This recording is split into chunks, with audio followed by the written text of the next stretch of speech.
without a doubt my favorite lower body exercise. Not only do you feel really strong with it, really powerful, and it shapes your glutes, I love this exercise because it's a hinging exercise where you don't actually have to hold the weight. You know, when I think of hinging movements, I think of RDLs, think of deadlifts, but you actually don't have to pick up the weight or hold it. So you can move really heavy weight while sculpting your glutes. So the thing with this exercise, the barbell, and this is the best thing with this padding here, you can really let it sit on your hips. You can use dumbbells, but it's a lot harder to have the dumbbells on your hips the whole time. If you're still in a lower rep range, like a 15 to 20, or if you're doing this in a workout that's like follow along like I have, you can certainly use the dumbbells, because I usually, when I program it into my follow along workouts, you're doing some holds, you're doing some eccentrics, so having the dumbbells there is going to be a little bit easier. Whereas when you're doing this with strength, or in my programs for strength and conditioning, you are going to be doing only like 6 to 12 reps, and you really want to push some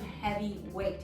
So with that being said, the barbell is most ideal if you're looking to really shape your glutes. If you're looking to just get used to the range of motion, body weight is definitely an option, dumbbell is definitely an option. I'm not saying that those are no-go at all, but as far as like really wanting to move heavy weight, I would use the barbell. So setting up is probably the most stressful part for most people. Make sure you have a bench or a sturdy surface. There are a bunch of different ways you can set this up too.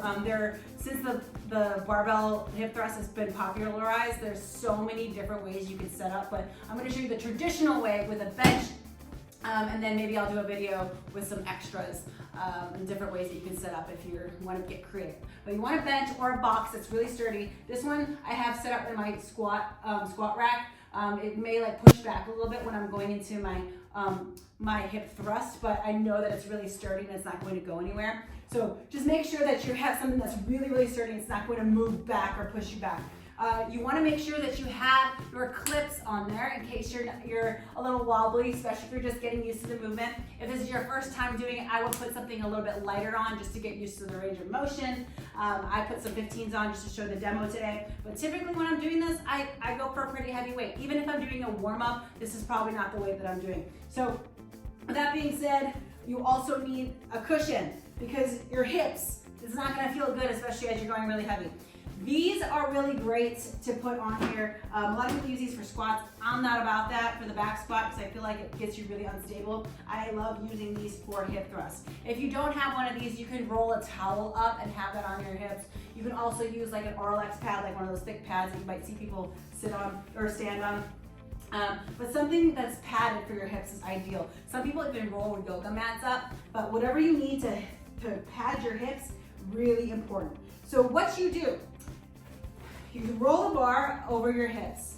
You're here, you bend your knees right now. So you notice how my bench is kind of moving? Hopefully you don't have a bench that's gonna move, but you want to get your bottom of your shoulder blades on your bench, at the end of the bench here. So you kind of gotta have that awkward setup stage where you're like, okay, I'm right here. Okay, now I'm bottom of my shoulder blades, I load my upper back up here. Now I'm kind of lifting my hips, so the barbell is like just like slightly off the ground. And then I extend my hips all the way up where my rib cage is still in line, everything's up. I'm pushing my hips up towards the sky, and then I lower down with control, and come back down, up, and then back down. So if I have this in one of those lead and follow workouts, I might have you do a hold at the top, or I might have you do the eccentric lowering down. But since this is supposed to be the heavy barbell hip thrust, you're probably only gonna get up there for a second for a quick hold, and then lower back down. Depending on where you are with your weight, you keep your shoulders here. You can go all the way up, lower down, all the way up and down. If you're really working for those 6 reps or so, like really heavy, maybe even 5 reps, if you're really just like piling on the weight. And if you're watching this, I'm assuming you're still getting used to this movement, you're just learning, you're probably not there yet, but I just wanted to give you a heads up. When you get to that 6 rep range, really high rep range, you're probably gonna get here and then you're gonna have to lower back down.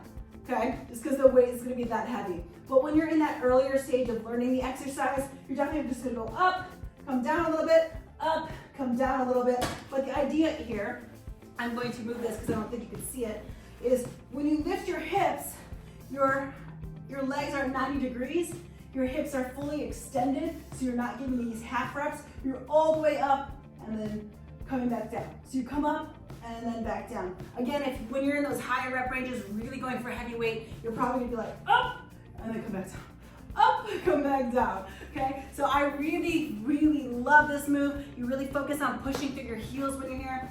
Big mistakes that I see are heels lift. You're not getting enough power there. You want to keep your whole foot planted, dig through your heels, push, lift your hips up, get that full extension of your hips, feel your glutes engage, and then come back down. Another thing people ask about is where's your head's at. So when you're here, you can let your head come back. Some people like to keep their chin tucked. So you can keep your chin tucked, whatever feels good. Ideally, you want to keep your head at kind of like a neutral position, but when you're really lifting that heavy weight, like you're probably not thinking about it at that point. But yeah, I really love the barbell hip thrust. Again, one of my favorite moves is sculpt your glutes, but then really just move some heavy weights, makes you feel really powerful. You could definitely push a lot more weight than you think. But if you're just starting out on this, and you're just watching this video for the first time, definitely focus on getting that range of motion with a body weight. Maybe use some dumbbells. I certainly use dumbbells when I'm traveling. I might do some single leg hip thrust, or I might do some staggered hip thrust with a dumbbell. It just doesn't feel as ideal because you're resting that dumbbell on your hip, but you can definitely do it with a dumbbell. So yeah, one of my favorite moves. Hope you enjoy.